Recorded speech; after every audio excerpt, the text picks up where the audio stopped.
पेश खिदमत है आप लोगों के लिए मुनीर नियाज़ी साहब की गज़ल।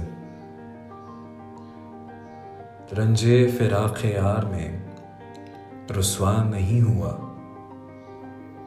रंजे फ़िराक़ यार में रुसवा नहीं हुआ, इतना मैं चुप हुआ कि तमाशा नहीं हुआ। ऐसा सफ़र है जिसमें कोई हम सफ़र नहीं, ऐसा सफ़र है जिसमें कोई हम सफ़र नहीं, रास्ता है इस तरह का जो देखा नहीं हुआ। मुश्किल हुआ है रहना हमें इस दयार में, बरसों यहाँ रहे हैं ये अपना नहीं हुआ। मुश्किल हुआ है रहना हमें इस दयार में, बरसों यहाँ रहे हैं ये अपना नहीं हुआ।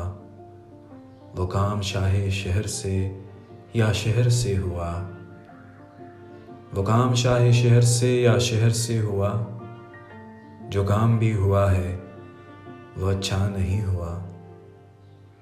मिलना था एक बार उसे फिर कहीं मुनीर, ऐसा मैं चाहता था पर ऐसा नहीं हुआ। रंजे फ़िराक़ यार में रुसवा नहीं हुआ, इतना मैं चुप हुआ कि तमाशा नहीं हुआ।